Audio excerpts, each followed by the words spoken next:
This is the Dork Side News Network, and this just in. Hey guys, so I told I told my girlfriend that because she was like, you need to get strawberry Uncrustables before they're out at the store. Oh snap! I didn't realize you were talking.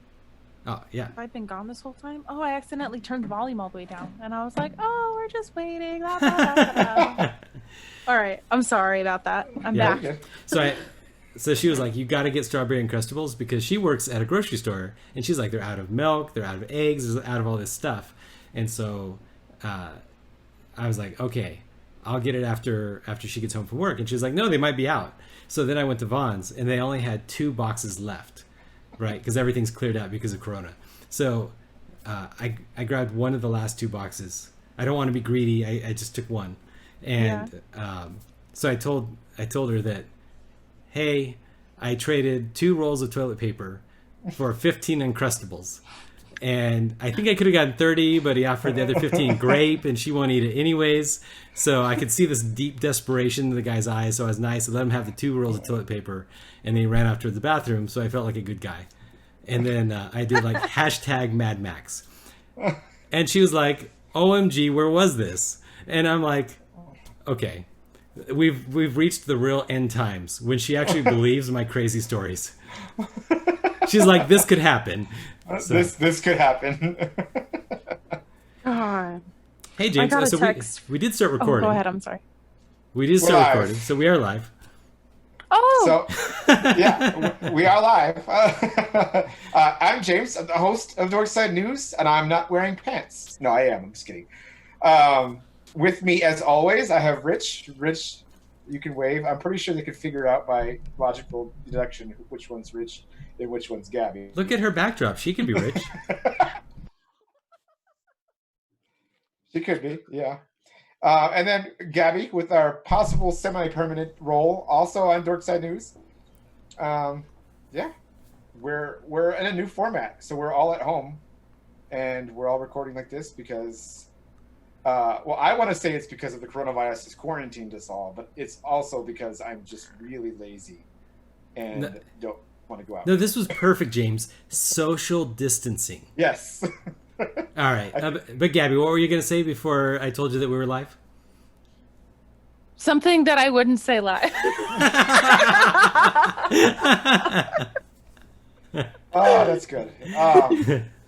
So we're back at it again, and we have our news stuff, and we're gonna just try and roll right back in like we weren't gone for 3 or 4 weeks because I'm awful at my job. So Shame. And with this new setup, we can see they can see the topics that are coming up first, and we had to start with this one because I'm a big fan. Command and Conquer is getting remade. Well, not remade, remastered. Sorry, Yes. Remade and remaster are 2 different things. It's getting remastered, and I looked it up right before we started. Petroglyph Studios is the one that has headed this remastering, and that's important because Petroglyph Studios is a Las Vegas-based company. So they are here. Well, Ooh. even more important, Petroglyph Studios was founded by the people who took the big cash buyout when EA bought the original studio. What was it called? Westwood. So when EA bought Westwood, those guys took the big lump of money and they left to start Petroglyph Studios. So they're back. These are like the same owners. And coincidentally, guess who's publishing it? EA. Oh, they still own it. Wow. Yeah. But we looked at the trailer. It's exciting. It looks mildly better than it did. I won't say it's like, the difference between Final Fantasy VII and 7 Remake, because this is only a remaster, not a remake. But I mean, it's back, and we get to play it again on our PCs, and I love Command and Conquer. It was great. Go ahead. No, you go ahead. My only thing is, I don't think I could put the amount of time that old school games required. A new game would be like 15, 20 hours and it'd just be totally done. I don't know that you'll be able to finish that series in that amount of time. Yeah, especially since it's the whole collection. Mm-hmm. But imagine how much fun it's going to be able to play with your friends again. Like how, nowadays we can never, like, people are gonna be like, oh, can we just play like StarCraft instead? It's like, no. Let's get on the real here and let's play Command and Conquer, all right? Yeah. See, one of the studios that when they like did the whole separation, another one of a lot of the people that left the studio, I don't remember the one they joined. It was in Southern California where they moved off to, and they created a game that's very similar to Red Alert called Battle Realms, which wasn't too successful. It's kind of more like, think Command and Conquer games, but for samurai. It was amazing. And I love more Battle Realms. Like magical. Oh, you know Battle Realms. Okay, that's awesome. It's so much fun. But I can't get anyone to play that. Well, now I might know somebody that will play that with me now. But I think this is really cool opportunity because so many people that have never experienced these games before, but have experienced the genre, might be able to get more into it, and they'll get some of, like the campy humor from like, oh my God, I was just going to say that. They'll recognize and be like, I know that meme. I didn't know that was from this game. And I think it'll be cool to have a whole new audience to kind of bring life back. And hopefully it'll inspire more games to come from that genre that isn't just like StarCraft. Yeah, I cannot have more experimental factors go into the game industry for it. I cannot wait to see a streamer who's never played this before, that's young, and starts playing it and gets to the very first live action scene, and they're like, what in the hell is happening right now? I don't think that the gameplay looks too, dramatically different. We were joking earlier about how literally just looks like they just added like a filter, over it, but like a smoothing filter. But I'm really impressed by the live action scene. So I do think that looks pretty solid, a big significant difference for that. So I think it'll be cool to be able to see everything more clear. So that'll be fun. I'll be getting it. That's exciting. All right, next up. This one has thoroughly confused me, and I've been thinking about it for the last 5 days when it was announced. Reggie Fils-Aime, our Lord and Savior from Nintendo America, President of Nintendo America, has joined GameStop's board of directors. And I don't know. GameStop, from what I understood, is not doing so well at all. Really bad. Like, they're closing stores bad. Maybe they brought in Reggie to, I don't know, level the playing field, bring everything back up. I don't know. So the role of the board on a corporation is to put together people who have knowledge from outside the corporation, and then to bring that knowledge into the organization. So, Sega did not survive the transition, right? I mean, obviously we're not playing Sega Genesis. It's basically gone. Yeah. But Nintendo did survive. So here's a guy who knows how to transition into the new digital realm, right? And so you can play Super Mario Run on iPhone, and that didn't destroy Nintendo. So maybe he's going to come in with different ideas and say, this is how you solve things. I think it makes sense because I think the number one place to get Nintendo merchandise is GameStop. Mm-hmm. You act like you're on a board yourself, Rich, like you know so much. No, he has such good points, and he does know so much. I'm on a couple boards. He actually is the board. That's awesome. I think it's really exciting. I love Reggie. Yeah, I was gonna say that the good thing is, maybe that doesn't mean we're done with Reggie yet, and seeing him in some fashion back in one of the conventions. I don't necessarily think E3, because I personally think E3 is dead. We can talk about that if you want. Because E3 has been canceled. The ESA was looking for money, and with E3 being canceled and them having to refund everything, even though there's probably insurance, it still hurts. And I think E3 is done. Here's the thing about E3 being done. I think E3 is probably done, which means that there will be an E3 next year. It just won't be an E3 from the same owner. It'll be a new owner who bought it for cheap and wants the name and recognition. It could be bought by Microsoft. It could be bought by Apple. It could be bought by Google. Obviously, Google's always wanting a foothold with their gaming stuff. or it could be bought by Nvidia. Nvidia's always trying to do stuff. It could just basically be bought by any successful company who has free money, and they're just like, you know what? We found some change in the couch. Let's get real. It's going to be Epic that buys it because Epic owns everything. That's true. I'm going to buy it. Gabby cooks E3. Ooh. I like the sound of that. Ready. It's only coverage for Breath of the Wild too. Yeah. But and Command and Conquer. Going back on Reggie though, the only thing that I am against for this is that ever since Reggie's transition after stepping down from Nintendo, we've gotten to see him go speak at schools, go speak for seminars, just really be a huge, great influence for people in his community. And being able to like see his speeches, being able to gain insight from him has been really rewarding and quite a big treasure. So it's going to be a shame that we're going to see less of that. And because I imagine that he's not going to be as such a stage present being a board member for GameStop. Yeah. I'm hoping that they do realize that he is a celebrity. Like you don't look at people in the game industry the same way that you do as Reggie. So I think that kind of like adding that kind of like star quality to GameStop can make it funny, can make it alive, can make it cool again. And Reggie, go save us, Reggie, here. Yeah. So I think it'll be pretty interesting to see what kooky new ideas that GameStop comes up with. I hope that they take better care of their employees. Yes. Like I hope that they become a company that you want to work for again. You know, like I feel like there was a time where you were the cool kid if you worked at GameStop. Yeah. Now it's, oh, I'm so sorry that you worked at GameStop. Like, are you depressed? Are you okay? Like, it would be cool to give it a good reputation again. You know? Let's be real here. The most important thing that happened when Reggie stepped down was the person who stepped up. Bowser. Doug Bowser, who now is the president of Nintendo. And I don't know how the hell that happened, but I mean, Doug Bowser's awesome. Mm-hmm. Just the fact that his last name was Bowser, though, is crazily coincident. Yeah. I would love for GameStop to make a comeback, though, because when it comes to, when I think about some of my favorite experiences when it comes to gaming, it's the hype, it's the build-up, it's going to the premieres. And GameStop used to be the place to go to when it came to getting exclusive merch, exclusive deals, and it was like the place to be for, you would wait in line until midnight and you'd grab your physical copy of the game and go home. Like it was fun.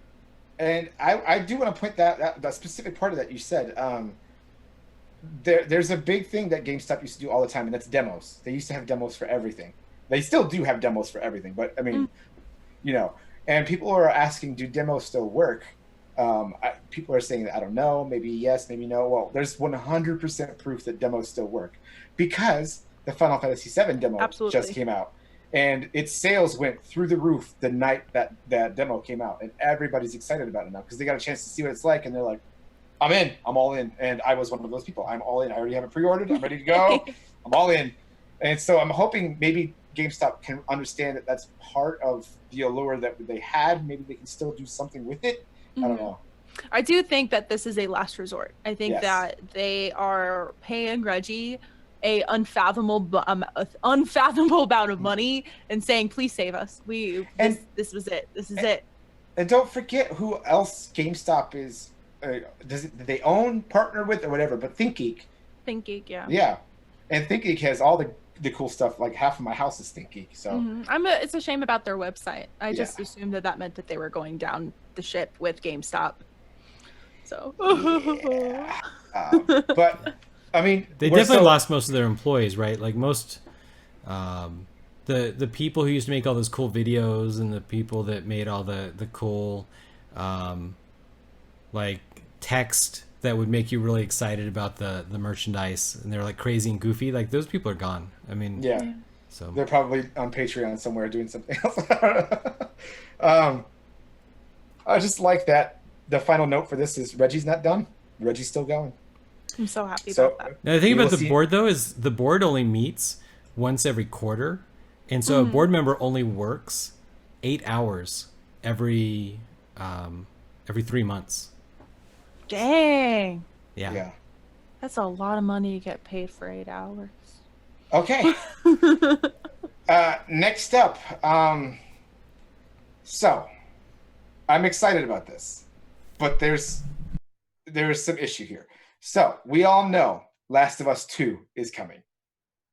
And we're all excited. I don't know. I mean, I'm excited. Rich, I think you're excited. Gabby, I know you're excited. They also announced, before we get into the action news part, Ghost of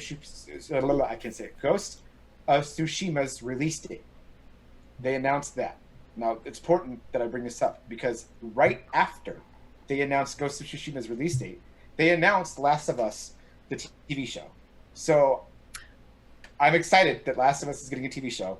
I am not excited with Sony taking their biggest properties and putting both of their news segments together and not letting it like simmer. Like they're just like, it's like they took all this news and they just throw it at you all at once and you're like, there's so much. What's happening?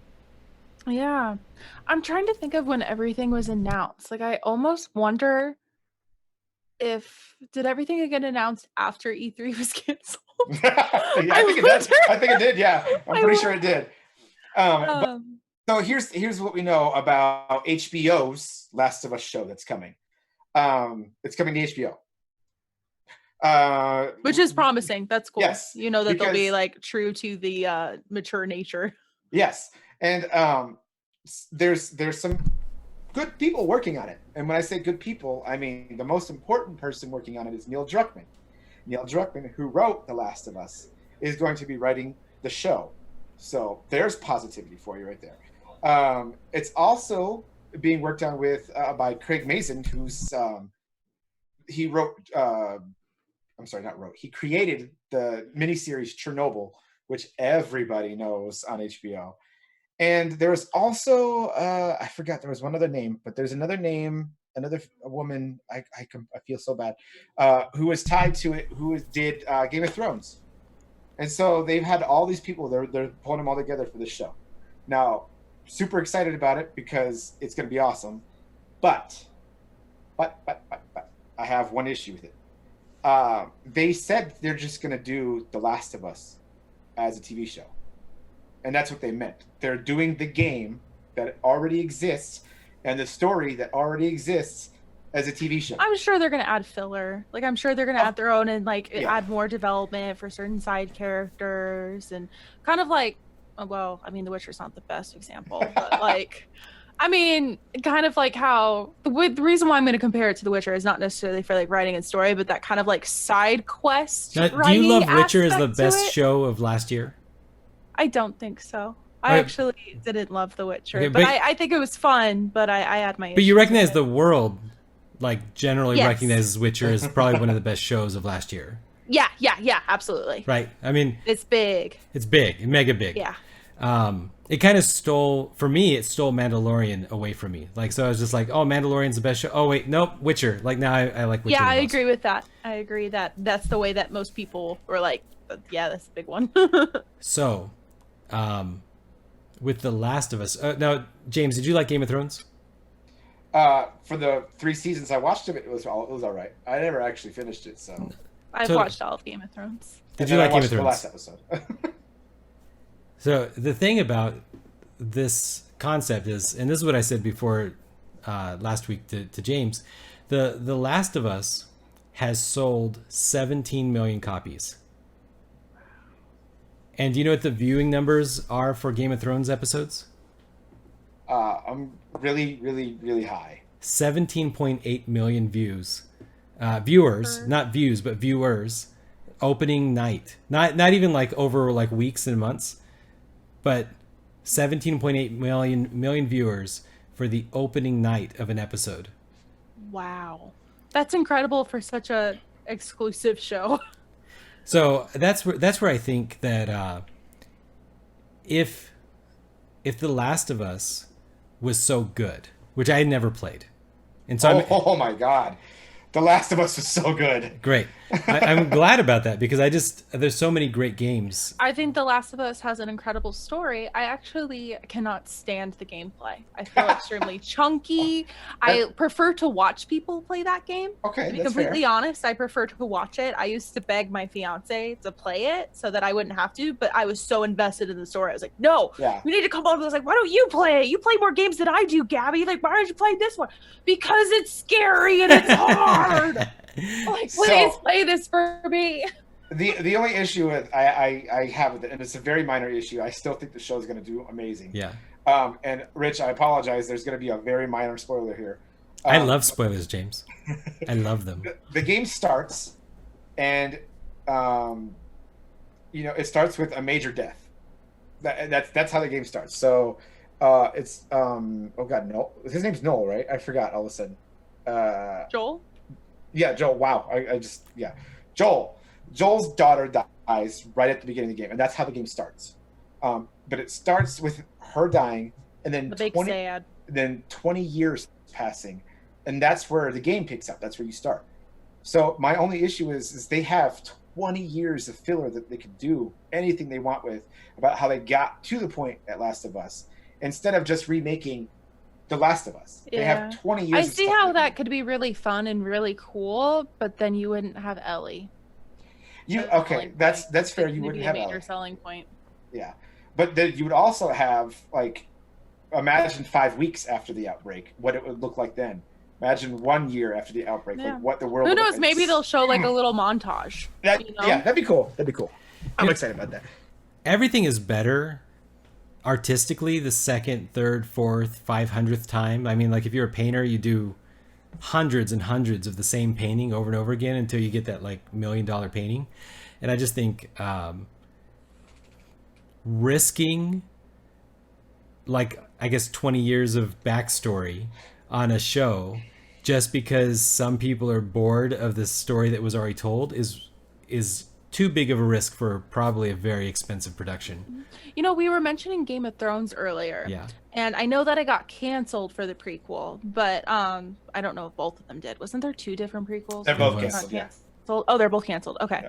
So they might try to do something with that, but hopefully The Last of Us has a successful ending that doesn't Yeah. completely break the entire franchise. But maybe once they kind of get their toes in the water and teach people, hey, this is why people love The Last of Us, then they might be able to go dive in and be able to explore more and kind of like a prequel almost. Now, You this is gonna be funny. So I want to see Rich's face when I say this. I'm gonna spoil the ending without spoiling the ending at all of Last of Us. And I know you said you don't care, but I am one of the very, very, very few people I feel like on the planet that wishes The Last of Us ended the exact opposite way it did. And if you've played it, you completely understand what I'm talking about. And people will call me heartless for that, and I'm like, I'm sorry, but I just feel like it should have ended this way and not that way. And yeah, you'll just see, Rich. I mean, I could tell you if you want, but No, because not here. Yeah, not here. Because people are gonna watch this Yeah. show. They're gonna enjoy it. It'll be cool. And I'm really excited to see what they do with the part 2. I think it'll be fun. and I unfortunately I don't want to spend my time reading through the article that I have in front of me, but the 2 leads they have look like they're gonna fit the roles perfectly. Wait, they already announced the lead? They I already thought that it announced the was all leads. like I always saw a bunch of fan casting. No, they've already announced the Ooh. leads. Ooh. But again, I don't. Yeah, it's not it. Nicholas. Hold on. Let me see if I can find it real quick. Lead actors. Give me Jamie Lannister. No, so it's saying. I looked it up and it said Troy Baker, and we both know that Troy Baker was the voice of Joel, not the lead actor. I feel like I've seen that they casted it, so I'll bring it up after Okay. we're done with the podcast and see if I can find it. It's me. I'm Joel, you guys. Yeah. All right. Up next, this is a minor news segment, but it makes me happy, even though Pokemon Go. We've all played it. Some of us still play it. I unfortunately had a midlife crisis and uninstalled all the games on my phone. So I don't have any games on my phone anymore. That's probably going to come back pretty soon because Normie. I'm just kidding. I can't stay away from games. But this might make me come back to Pokemon Go. Not saying Pokemon Go was bad to begin with, because I loved it. But Pokemon Go, during this whole coronavirus issue, will temporarily make it so you don't even have to leave the house. I don't know how they're going to do this. Is it just going to be like more random spawning points? And you're just like, oh, there's a Clefairy in my home. Yeah, I think they might increase the incense packs, which increase the monster spawns, are going on a 99% discount. So that's probably gonna be like what, a penny or coin or something like that. Pokestops are dropping gifts with more frequency. Frequency. I can't speak today. Good lord. And then they're increasing the habitats so that trainers can see monsters nearby while playing closer to home. I think this is their attempt to try to achieve world peace again, like they did for like the 3 days that everyone on the planet was all friendly to each other and playing it. They're like, oh man, what's happening right now? You know, the world's going to crap right now. Everyone's upset. Everyone's sad. You know what? We got to bring it back. We got to try. I seriously feel like those first 3 days of Pokemon Go, it was like someone could come up with a knife and be like, give me all your money. You'd be like, hold on, there's a Ninetales over there. And goes, there's a Ninetales? Hold on a minute. Yeah. They're trying to bring that back. I don't think it's going to be very popular. Like, I think that the only people that are going to really like play it for the most part are people that are already still have it on their phone. Oh. For the majority, for the most part. But like people like me who I admit I uninstalled it like 2 years ago. I'm not gonna play it again. I could just play the actual Pokemon. Yeah, if I'm at home. I was just continually reading it. Instance packs. I know I said we're 99% off. While they're active, they're gonna last an hour now. They used to only last 15 minutes or 30 minutes, I think. Oh, so that's a significant jump. That's a double the effectiveness. And then incubators, which players, you know, you have to walk a certain number of steps for the egg. Those will be more effective. They're going to be twice as good. So you're still going to have to walk, but you only have to walk half as much. So this is mostly just a PR thing so that nobody blames them for spreading the plague. Exactly. Yeah. And I mean, it's still, because I'm lazy and I don't want to have to walk my Pokemon anywhere, this appeals to me. So I'm excited.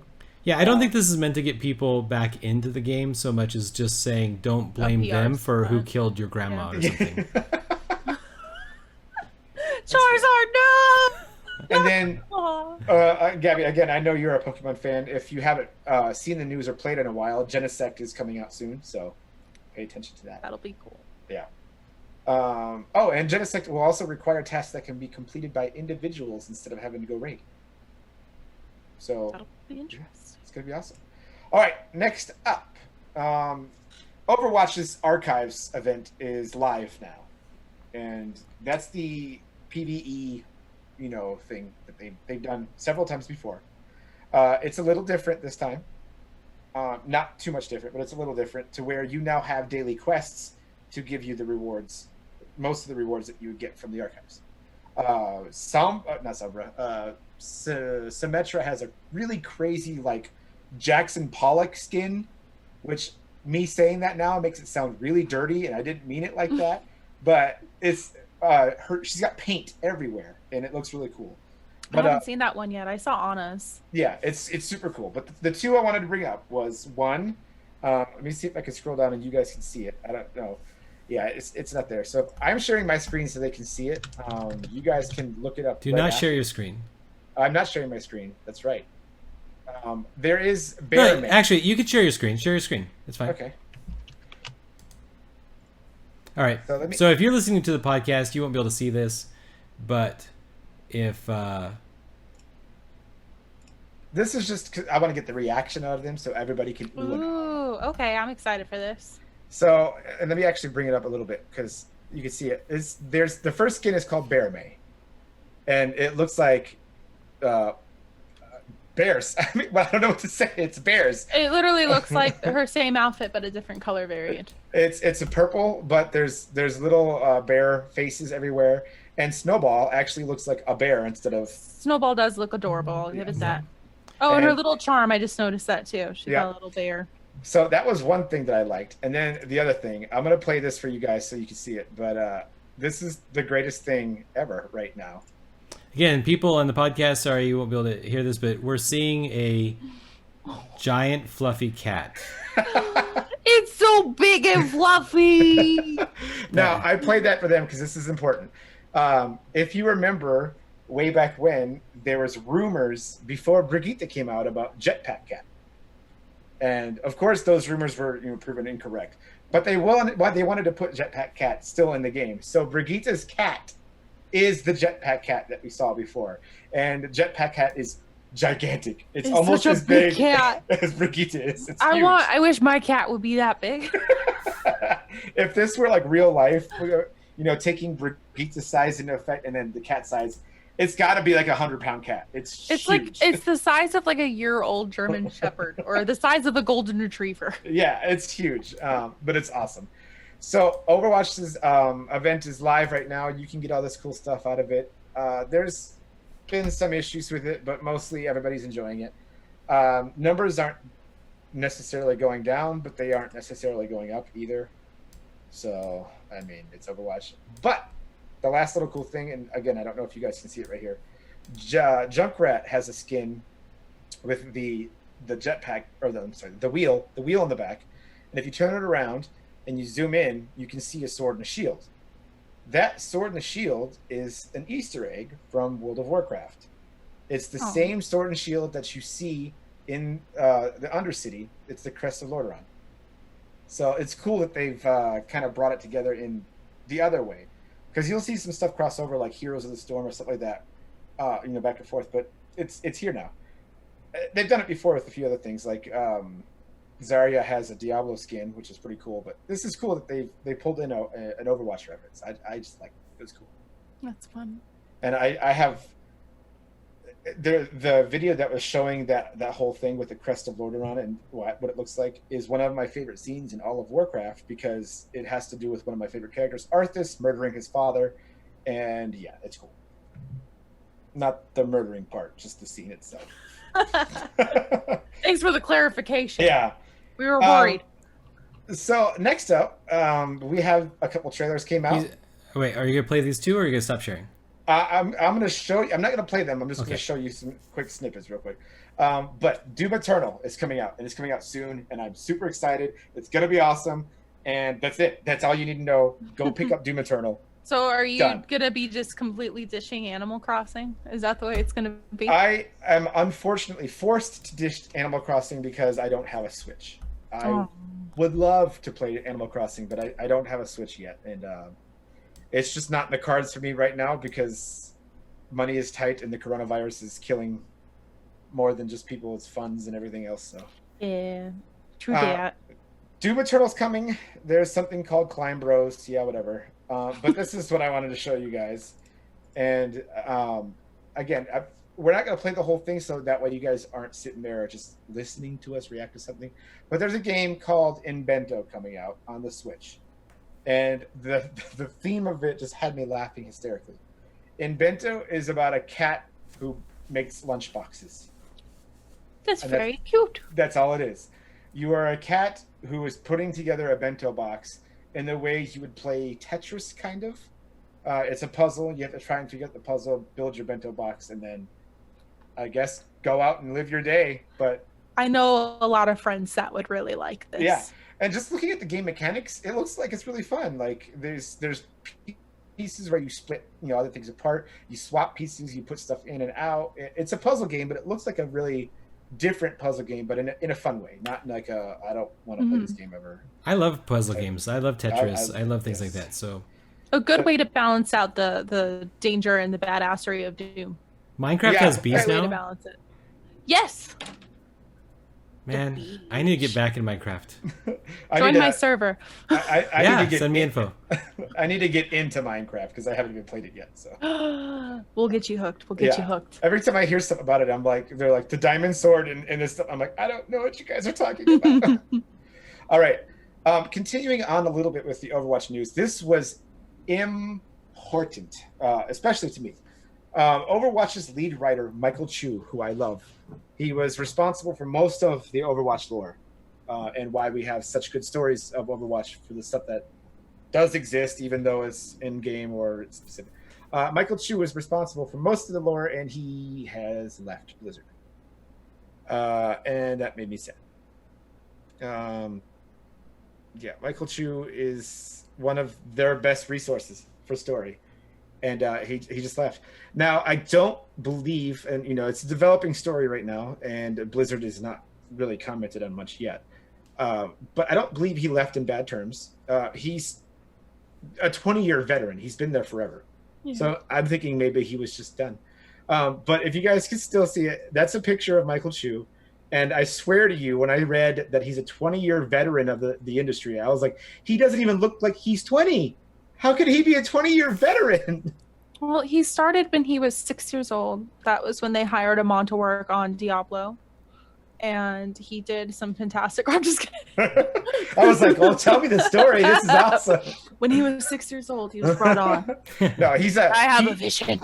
He's a 20-year vet, but he looks ridiculously young. It's crazy how young he looks. But it's a sad loss for Blizzard. At this point, though, I can't tell if Blizzard cares or not. I'm assuming they do, but yeah. Well, I mean, they don't want to hurt their bottom line, right? That's what they're about right now. But what I'm hoping is that we hear more from Michael Chu himself, and that he's gone on to do another project. Because if the Overwatch lore is anything to do, or anything to show with how good this man can write, whatever he's going to write next, if he's doing another project, I am all in for it. Because, man, I love the Overwatch lore. It's such a good story. I wonder if he finished his work for Overwatch 2 yet, or if they will be continuing on with somebody else. Because wasn't he doing? He was doing Overwatch 2, and it is very important to make sure that you guys know that Overwatch 2 will have a story component finally after 6 years, 7 years. I think it's been since Blizzard released. So weird. It's a long time. But the story mode we've all been asking. Is finally going to be coming out in Overwatch 2, and this is what we were talking about at the top of the podcast. So Overwatch 2 is coming. It doesn't have a release date yet. We don't know when, and we don't know what it means for Overwatch, and that's the most confusing part of all. So when Overwatch 2 comes out, is Overwatch done? Are the servers going to stop? Are they going to have some kind of tie-in to where you only have to buy part of Overwatch 2 and combine them? I don't know what the heck's going on. But Overwatch 2 will have the same multiplayer component and all this other stuff. But what does that mean for Overwatch?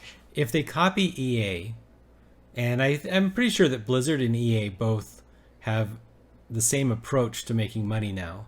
Well, EA owns Activision, and Activision owns Blizzard, right? No. I know Activision owns Blizzard. I know that much.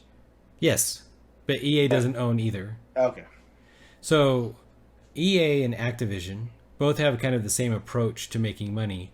So I would assume that just the same way that EA keeps releasing The Sims and repackaging up the same expansions and then trying to sell them to us again, over and over again, then I assume Blizzard is going to want to sell all the same things and the same skins and everything. They'll like slightly upgrade them maybe or something, I don't know. But I would expect that you have to start over from a clean slate with nothing. Yeah, probably. Yeah. I wouldn't be surprised. And that would actually upset me, even though I mean, I don't even know how much I'm going to be interested in Overwatch 2. Granted, the story might be enough for me to want to come back in and play, because I'm all about the story mode, like I've said, but that would be the only thing that would get me to play. That's it. Because I was so excited for Overwatch when it came out. I remember I made my Diva cosplay for the game launch because I was so excited because I thought these characters were so cool. And then I played the game. It's not my favorite. I played it for 2 years and then I just got done. Yeah. And I love the stories. Whenever they release any new like footage, or whenever they do any of their short stories, or like when they release like a new really intriguing comic, like they're fantastic. The writing in it is so good, and they're such intricate and wonderful characters, and there's so many that they haven't covered yet. I really hope that that's the main focus of Overwatch 2, although I doubt it will be. And I feel like I might get some heat for saying this, but like if you were to ask me some of the saddest things that happened in the past couple of years, I'd be like, we lost a few major celebrities. Some really bad things happened, overseas and in our country. And then the May short came out. And then, the May short, I cannot even tell you how many times I cried. And there was no warning. You're like, oh, May's origin story. Yes. Oh my God, I'm crying. What happened? Yeah. I like the Bastion one the most. The Bastion one's awesome. I love that one. So you get to see Ganymede and how they became friends. Ganymede's his bird. Little baby. All right, we have 3 stories left, and then we're done. Frozen 2. Woo! Into the unknown. Yes. As other people say, Fifth Element, the spinoff. Woo! Oh, I'm just kidding. Oh God, I can see it, but It is basically, but I still love it. I've seen Overwatch. Not Overwatch. Wow. I've seen Frozen 2 8 times now because I own it on Amazon Prime. And Rich is shaking his head. And it's so good. we might be watching it even more because Disney Plus has moved the release date ahead. It was supposed to come out in 3 months, and at the time of recording, it's going to come out tomorrow. So by the time you guys are listening to this, Frozen 2 will be on Disney Plus, and you can watch it 85 more times like me. Please watch it. You see, I only watch it. Unpopular opinion, I didn't really enjoy the first Frozen. There was a lot of like things that I didn't like about the story. I didn't like the trolls. I did like the sisters, and I knew that if I was a little girl that I would have been obsessed with it. But there were some story issues that I didn't like too much. But I love Adina. I love Wicked. I adore it. So when Frozen 2 came out, I was like, I have to see it. I have to listen to my girl. I know that the music's going to be incredible. So I went and watched it. And oh my God. It is so fun. It is so good. It is so entertaining. It's funny. It's sad. It's scary. Like, it's everything. It's so good, and it's good for all ages, and you should watch it immediately. My girlfriend and I talk about this all the time, but it's very quick. It's only about a 5-second scene, but I don't know. It's such a powerful scene to me. To other people, they might not even care. They might not even recognize it. You don't want to spoil it, though. Be careful. No, it's not a spoiler. Okay. Per se. There is a scene at the end where Anna is trying to do something, and she's almost killed doing something. And Kristoff swoops in to save the day. Now, when I say save the day, it's different. Kristoff didn't pick up Anna and was like, I will defend your honor. The very first thing Kristoff says when he picks up Anna is, what do you need? And she's like, I need to go over there. And he's like, done. Taking you there now. Not, I will save you, I will do it for you, but I will help you do what you need to do. And that was so crazy important to me that wasn't showing another cookie cutter, Disney hero, I'm going to come save the princess. The princess is doing the saving. And this guy was just making sure the princess could do what she needed to do. I thought it was a pretty cool representation of what an actual like healthy relationship is. I think it's really cool that they showed, because I feel like in a lot of Hollywood, this isn't just in like Disney films. They show relationships as being very like stoic, and each person has a different job and title that they do in the relationship. And that's not how it is. Like a good solid relationship, you comfort each other. You both have your weaknesses. You both have your strengths. You work together. You're a team. So I think it's really refreshing and healthy to see that done in such a positive light. If you've already seen Frozen 2, it's shown even better if you watch the deleted scenes or if you listen to the soundtrack for all of the songs that weren't included in the actual film. There's one that's Kristoff's the main singer in it, but it's a duet between Anna and Kristoff, and it is absolutely incredible. I wish they didn't remove it from it because it added even more character depth to them. I highly recommend it. So if you like Frozen, you can just watch it on YouTube. It's really good. Not the movie Frozen, but you can watch the deleted scenes and listen to the soundtrack. And there's also Cinema Sins is a very good YouTube channel that I like to watch, where they do an everything wrong with series, and it's everything wrong with said movie. But there is another channel in the exact opposite light. I think it's the same company too, called Cinema Wins. And they have done a video called Everything Great about Frozen 2. And if you are a Frozen 2 fan, you need to watch this YouTube video because he has pointed out so much stuff that I just didn't even see. Gabby, do you remember the scene when they're going to the bridge? The first time? Yeah, they're just in the cart. They're in the cart. All 4 of them are traveling together, and they're going to the bridge. Yeah. I remember one funny part. I did not realize the ice castle was in the background of that scene. That's so cool. I had no idea. And when I watched this, what a fun little Easter egg. And when I watched the YouTube video, he was like, hey, there's the ice castle that Elsa made. And I was like, holy shit. That's really cool. That's so special. That's so cool to know. Yeah, I'm going to have to check that video out. And I'm sure that people over that are watching this, they're going to have to check that out too. Yeah, that's it's super cool. good. Cinema Wins and Everything Great about You're going to get that link into the show notes? I mean, I guess I could. Yeah, you should. Don't put the one of bad things about Frozen 2. We don't need any more negativity. there is one about that one. But actually, there is. The Cinema Sins one is still really funny because they'll say bad things about it, but it's not like It's the most nitpicky, just like it's nitpicky, but it's funny. It's Yeah. like, yeah, it's just funny. They usually just go over like misses or something like that. But okay, so on the same topic of Disney doing stuff and the coronavirus and everything bad happening with it, we did get the unfortunate news, and I say unfortunate. I don't know how he feels one way or another, but Mulan was unfortunately postponed, not canceled. Don't want to freak everybody out. Now that was supposed to come out like this weekend or something, right? Yeah, yes, it was. Yeah. Yeah, I'm it's- actually sad about that. A lot of postponed. films are being postponed right now from theatrical releases just because they know that the ticket sales will be hurt by it. And surprisingly, ticket sales mean so much for movie Yeah. theaters. You And- don't even think about, because so many people stream things nowadays, how detrimental it is for a film success still, depending on how many people physically go out and view it. So I understand why they're doing it. It'll be nice to put it in a time where it's more safe for like kids and families to all Yeah. be able to go and watch it together. There's other films that are doing the same thing. It's a shame, but I'm glad that films will have a better chance of being able to be successful. Yeah, because God forbid someone's like, well, Mulan didn't do good because of the box office score. You're like, well, it Yeah. also came out when the coronavirus was like legitimately killing people, so Yeah. nobody wanted to go out. And So it's actually, a shame that it's happening, but I understand. Yeah. and actually, I can't say one way or another, but I'm pretty sure I've heard that theaters are changing their maximum capacity to half. So instead of Yikes. having an entire theater sold out, they're making sure that if it's half, then they're cutting it off because they don't want to risk people getting sick. Interesting. Or maybe there might be some capacity rules with different regulations coming Yeah. out recently Yep. for small time period. The 250, right? Yeah. That'll be interesting. I'm actually probably going to wait until Disney Plus release for Mulan, just because I haven't had a lot of faith in live adaptations from Disney.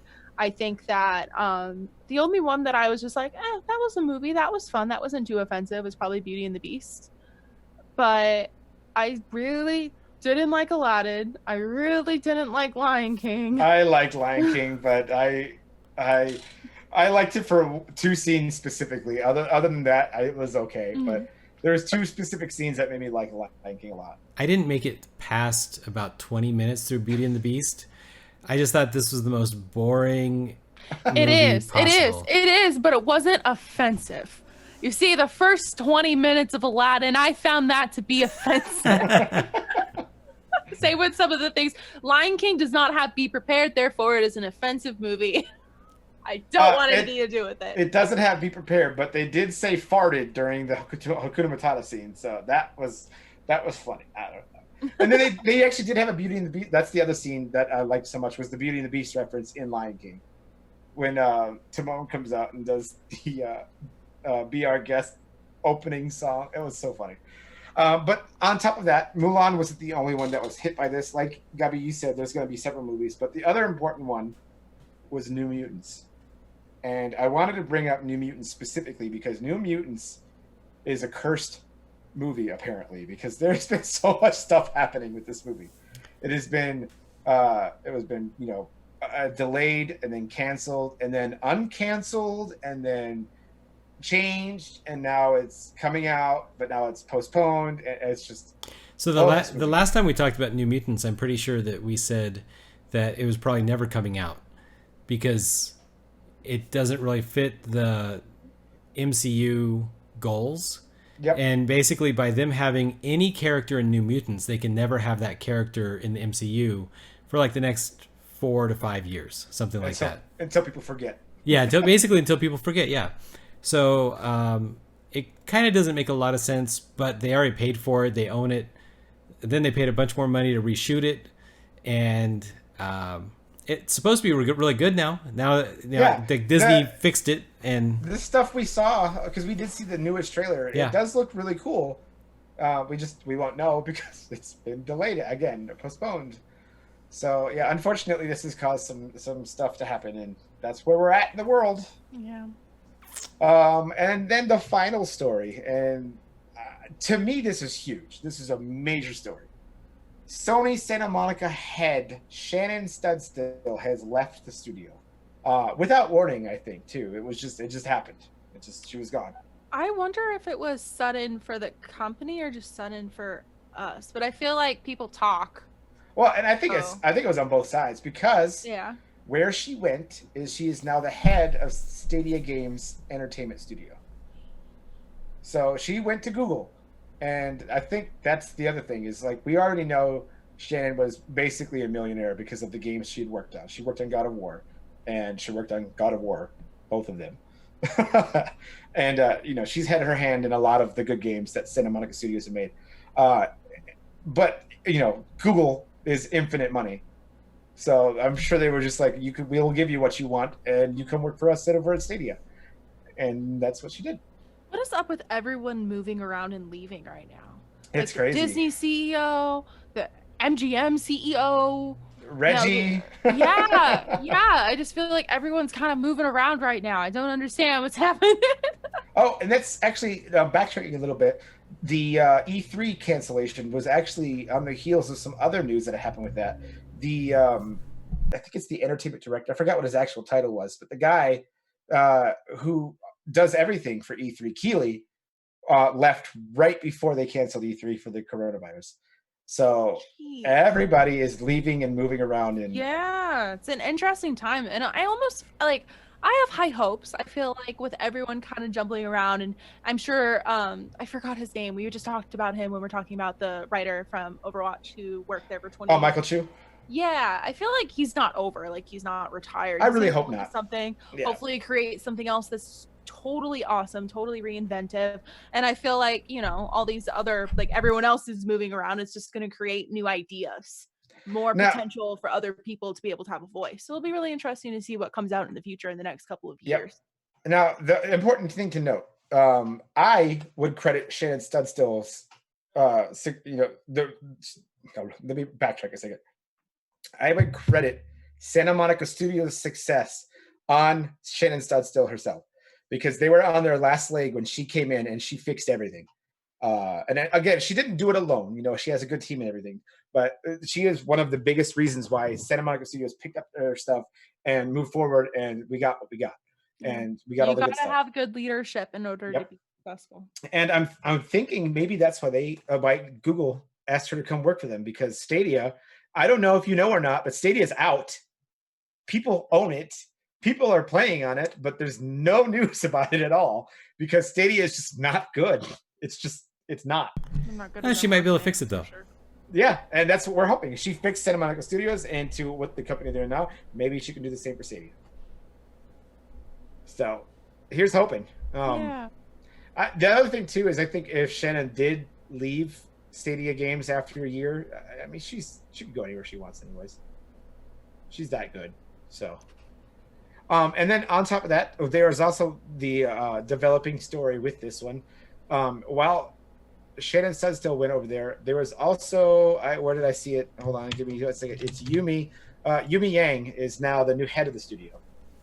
And Yumi Yang is a 19 veteran who helped oversee the development of the God of War game. So there's two big names now that Google has grabbed. So this might bode well for at least the games that are coming out. But Stadia needs to get their act together on how they present the games to the users, because having to buy the Stadia and then having to buy the license to play the game and then having no ability to download the game, I don't know what they're thinking. It doesn't make any sense. You could have the greatest internet connection in the world and it still won't be that good to play 4K games and stuff like this. Well, I don't still see it. I mean, so when it is as good or better than your machine at home, then what are you going to think? Then yes, this was a good idea. Because it will be. It will be, but it's not yet, and it's not ready yet. And I think, I mean, they're risking it. But Google has the money to risk. It's fine. Well, they actually, so from a business perspective, they changed their profit tracking so that each project kind of stands alone, because they were hiding their failures underneath the profit of Google search.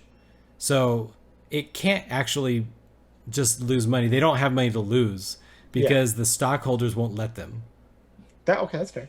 That's There's why so much to learn. I haven't been keeping track of this at all. Yeah, that's why they killed the Google Glass, was it? well, they killed Google Glass. They killed Google Plus. I forgot that existed. Yeah, I remember Google Glass. Everyone thought they were so cool. They're like, ooh, get them out of here. And then all the Yeah, bars when- passed like rules against them. So Yeah, when you can walk up and be like, Oh. I know her name and where she lives. Like, that's not cool at all. I don't want this to happen. So I went to the Bruno Mars concert here in Vegas last Friday, and they made us put our phones inside of these like magnetic bags. And- Oh, I know. I see on the TikTok that the children's be having those. I saw it in the store. Yeah, a lot of school districts have been using the same thing. Oh, So they can like control it. They did that for you guys. they did. So for 3.5 hours, I was disconnected. I had no internet. I could just feel my phone buzzing as it was getting messages, and I couldn't do anything about it. I don't like that. Why wouldn't you be able to have your phone during a Bruno Mars concert? So Also, with how like dangerous concerts can be, especially in Vegas, like, you should be able to have your phone at all times. So I mean, it was Bruno Mars. Bruno Mars is the one who decided to have this be this way, and everybody was like kind of grumbling about it. And the way they do it, like there's no pre-show. It's just Bruno Mars. So they instead had like a cocktail hour, and it was actually kind of cool because we were all like meeting new people and hanging out and talking, and people were kind of grumpy about it. And then he gets up on stage and he starts off and everyone's happy, and of course nobody's recording it like they would at basically any other concert. Nobody's taking selfies to like show that, hey, I'm here at the concert. They can't because the phones are put away. And then after his first couple songs, he gets up and he's like, hey guys, this is a very special show. And you might be thinking you know what it is, but I don't think you do. And people are like I heard some people mumble like, oh, it's his birthday. And he was like, it's a special show. And they started singing the song of like, I took your phones away. And he was like, I can swear. And so then he just started saying like all these different swear words and everything. And he was like, I can say and do whatever the F I want because I took your phones away. And he was like, you're not going to be streaming. And he was like, and then several times he was like, I want you guys dancing. Like, I want you guys standing up. I want you guys dancing. Don't worry. Nobody's recording you because I took your phones away. and it was pretty interesting. It definitely changes it because normally I'm so fixated on, like I had actually, at that point, I had just made some social media posts. And so my phone's like buzzing nonstop. I'm like, okay, like are people commenting? Should I reply to their comments? Like normally I'm just always kind of like in business mode and I couldn't. And Gabby, I'm sure you're in the same way, right? Like you make posts and you're like, you want to know are people. Do you know what's funny? My Yeah. friends actually make fun of me for this. I am the worst at looking at my phone. My friends get mad at me because I don't it takes me forever to respond to messages, to respond to texts because I work from home on my computer and then I don't want to talk to nobody. So when I go to events and stuff, I actually have to like force myself. Like if I'm at a cosplay convention, I have to like remind myself to take photos for my work. Like I have to remind myself to do it. And even then I just feel I'm not good at focusing on more than one thing. So I'm probably Bruno's, if I was there, I'd probably be his favorite concert attendee because I'd be like, I don't notice it. I just like to have it. Like I disagree with what he did, but I think it could be fun. I think that if you knew going in, like, hey, this is a phone-free event, keep in mind you're going to have this. Because, like, I think about my situation when I started going to concerts and growing up. I grew up with a tiger mom. And if I did not respond to her immediately, it meant loss of privileges. It meant loss of social interaction. It meant absolute just mental torment because I'm in trouble. So I think that kind of like not letting people use their phone on the spot like that can create more personal problems. Oh, but they announced it 2 weeks ahead, so everybody got this. So if they got a heads up, I think that's cool. That way you could be like, hey mom, I'm not going to be able to respond. Yeah. Think of me that I'm on airplane mode. You know, like I'll talk to you after the concert. But if they did it like at the door, you're like, oh, by the way, you don't get to have. Then I'd be kind of like, that's not cool. But if they have a notice advance, I think it could be really special. But people with smartwatches, and if they had had Google Glass, they're still recording. They're still Yeah. I can do whatever I want. You guys can't see. Oh, Google Glass is still a thing. But it's dead now. So I mean, Yeah. when it comes back though, some version of it'll come back. Yeah. It was really weird, and the privacy and stuff that Google Glass. It's just weird. It was weird and everything, but. But isn't it weird that like people basically record you all the time? I feel like no, it's okay. So there's a level. I think. I mean, I know that I'm always being recorded, but what's weird is to have a person you don't know come up and be able to be like, "Hey, your name is this, and you like this, and you just checked in here 3 weeks ago." That's when it starts getting a little weird. But Starbucks knows that. Yeah. No, But they do. Starbucks They pay for a service. But Starbucks is a company, and I don't feel like a company is going to stalk me. I feel like a person will, and that's what I'm saying. Feel like I made the worst decision before I went. I went to a convention last month to Wisconsin. Amazing time, absolutely beautiful. Before I left, there's a really famous YouTuber called Shane Dawson. I watched a couple of his videos, and he did one on hidden cameras. And my friend was like, "You gotta watch this video. Like, it's gonna be great." And it was about hidden cameras in hotel rooms. As I went to go to a convention alone across the country in a hotel room. And so I was just like, oh, great.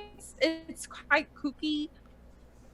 They can literally be anything. It could be your smoke detector. It could be your shower head. It's terrifying. I have. But I kind of think about that when you think about this. Yeah, last week I got out of the shower and walked out into the living room, and the shades were just drawn and they were open, and I was like, oh God, and I ran back in the bathroom. And then today, I don't know what happened. The same thing. I walked out of the shower, the shades were open, and everything. My girlfriend's like, "Aren't you afraid the neighbors going to see you?" I was like, "I mean, they probably already saw me anyways. I don't give a shit anymore. I mean, if they want to look, they can look. There's nothing here. It doesn't matter." That's so funny.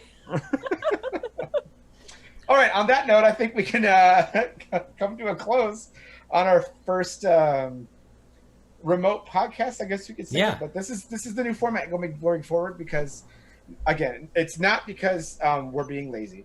Yes, I have been lazy at times, but it just makes it easier for us because I spend a lot of time at Rich's house already, and this gives me more time to spend at home. This also gives us the ability to add people like Gabby or anybody else that we want in very easily at times when we want to. So expect some interesting things coming up when we get some more some other famous people, because Gabby's famous. Okay, let's get it real here. I'm getting paid for this, right? Yes, the Snickers is in the fridge below. Yeah. Thank you. Thank you. We've mailed you M&Ms. We've taken out all the colors you don't like. They're on the way. Good. I only want the red and the green ones. Probably don't eat them though, because coronavirus. Like, Oh yeah. Whoops. Sorry. All right. On that note, guys, we will see you later. bye guys. Bye.